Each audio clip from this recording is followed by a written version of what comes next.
What is going on, guys? My name is Keggernaut, but just call me Keg, and welcome to the Nighthold tanking series for normal and heroic. This does not cover any mythic mechanics, just strictly normal and heroic, and today's boss is going to be Trilliax. This boss is quite a simple fight for tanks, however, many of the actual just overall raid mechanics could make this quite difficult for you to succeed, but that's not on your fault, that's usually the DPS or the healer's fault. Now, the first ability that we have to worry about is something called Arcane Seepage, and basically as we attack Trilliax, they're going to spawn some random pools of goop on the floor. They're going to be purple little pools of stuff that you don't want to stand in, and because of that, everybody can spawn those in the room. So you have to kite the boss in a circular motion around the edge of the room, whether that be clockwise, counterclockwise, left or right, whatever. You have to kite him eventually because all the DPS are going to have these pools under them, and that's going to hurt them, and then they can't DPS the boss. So what we first have to realize as a tank is we need to kite the boss in one direction or the other. The first tank mechanic that we have to deal with is something called Arcane Slash, and what this does is it slashes with arcane claws that splits arcane damage between two targets. Also places a debuff on the current target that increases all damage received by 35% for 30 seconds, and this effect can stack. So both tanks have to be standing on top of each other when Arcane Slash is about to come out so that they can share the damage. And the current tank is going to be getting a debuff of, I think it's just Arcane Slash, which is going to increase their damage taken. Not just arcane damage from Arcane Slash, but all damage taken. So you want to make sure that you can taunt swap for this debuff. However, it will not reset in time if you only taunt on one stack, so you need to make sure that you taunt on 2 stacks of Arcane Slash in order for the other tank to lose their debuff.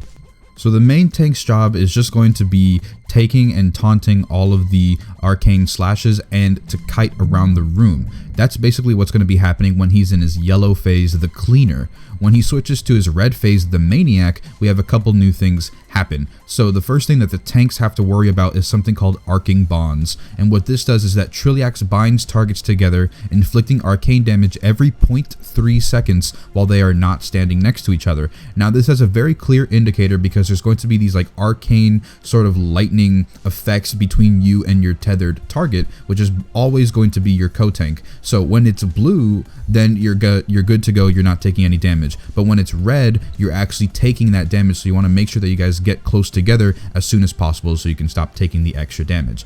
Now, aside from Arking Bonds, there's going to be an ability that he does called Annihilation, and you'll know because he's going to immediately jump to the center of the room no matter what, and then he's going to start charging up an ability and then spewing out a beam from the front and behind him, and he's just going to start slowly spinning around the room. That's Annihilation, and you can't be standing in front of that either, so you want to be standing on either his left side of his body or his right side of his body, and you're going to want to make sure that you and your tank both stand on the same side so that you don't share the damage from Arcane Bonds, because as Annihilation is going off, you're still going to be connected, so you don't want to have that increased damage going on. You want to make sure that you're on the same side of the boss during his red Maniac phase. Now, he does have another phase which is going to happen immediately after he finishes casting Annihilation, which is going to be his blue Caretaker phase.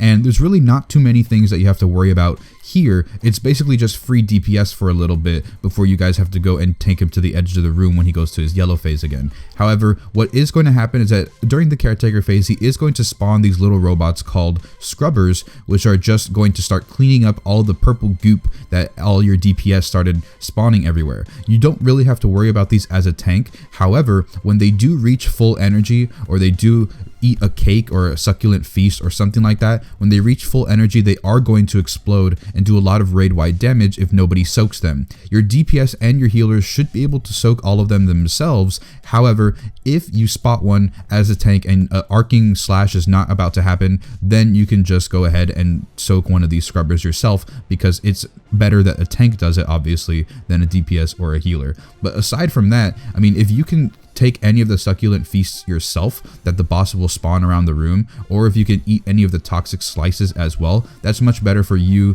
to eat them than your DPS or your healers, because you are able to take a lot more damage than they are, and the movement speed shouldn't affect you that much. But aside from those things, that's basically the boss fight. There's nothing really different in Heroic besides some more damage done, and that's it. So that is going to be the end of the video. Thank you so much for watching. If you're interested in the rest of the Nighthold tanking series, I have a link in the description below for the rest of the playlist. If not, then you can just click on the right side of the screen here and it'll take you to the next video. But either way, that's going to be it. Thank you so much for watching, and I'll see you in the next one.